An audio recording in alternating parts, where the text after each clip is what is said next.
Murakaza neza kuri Kivora Media.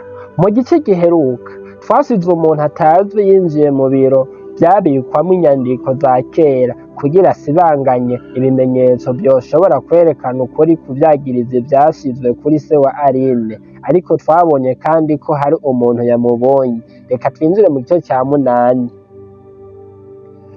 Iryo joro ryari rijimye cane.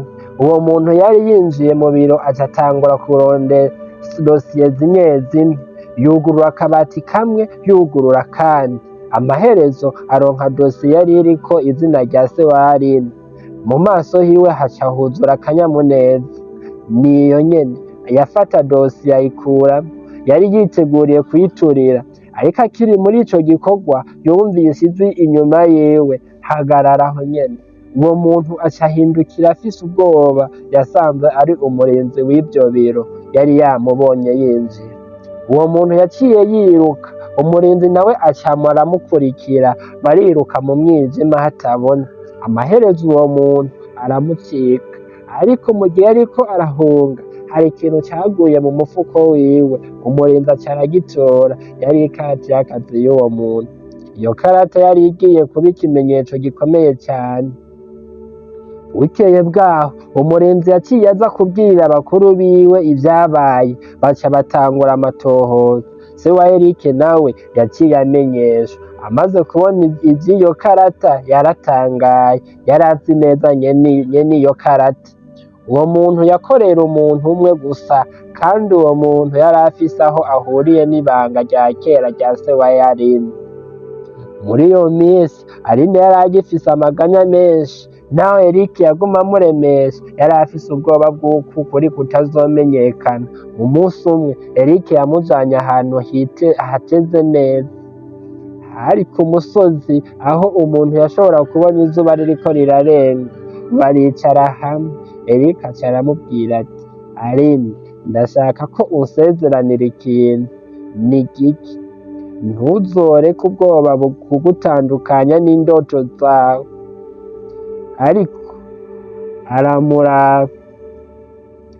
"Gerageza, ariko rimwe na rimwe bikangora." Eric aca aramwenyura. "Ndi kumwe nawe." Ayo majambo yamukoze ku mutima cane. Ku rundi ruhande Sandrine yari yatanguye kugira ubwoba, yari amaze kumenya ko amatohoza ariko aragenda neza. Yari azi neza uwashatse guturira dosiye, yari azi kandi ico ayo madosiye ahishura. Yaciye aja guhura n'umuntu yari yafashije gukora ivyo vyose imyaka iheze. Amaze kumushikira aca amubwira ati: "Turiko turashigwa ahabona." Uwo mugabo aca ararakara cane. "Ntibishoboka." "Birashoboka, kandi nimba ukuri kumenyekanye twese tuzobihanirwa." Muri ako kanya nyene se wa Eric yari amaze kuronka ikindi cemezo. Hari umugabo yari yarakoreye hamwe na se wa Aline kera cane, yari amaze imyaka myinshi ahoze, ariko ubu yari yiteguriye kuvuga ukuri kwose.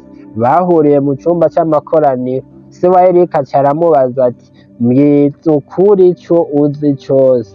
Uwo mugabo afata impwemu ndende, hanyuma ati: "Uwagirizwa siwe yari umunyavyaha." Se wa Eric aca aramwitegereza cane. "None yari nde?" Uwo mugabo aca avuga izina. Ayo majambo yatumye se wa Eric ahagarara giturumbuka. Ntivyari ivyo yari yiteze na gatoya, kuko uwo muntu yaravuzwe yari umwe mu bantu bubahwa cane mu gisagara ca Gitega, kandi yari afitaniye ubucuti bukomeye n'umuryango wiwe. Muri uwo mugoroba se wa Eric yaricaye wenyene igihe kirekire, yariko ariyumvira. Yari amaze gutahura ko yari amaze imyaka myinshi acira urubanza umuryango wa Aline atakuri afise. Amarira aca amutemba mu maso. Ku ncuro ya mbere yumvise ko yari yarakoze amakosa akomeye, ariko ntiyari azi ko ibiri imbere vyari bikomeye kuruta ivyo. Kuko uwo muntu nyakuri yakoze ico caha yari amaze kumenya ko amatohoza yegereje iherezo, kandi yari amaze gufata ingingo mbi cane, gukuraho umuntu wese yoshobora kumushira ahabona.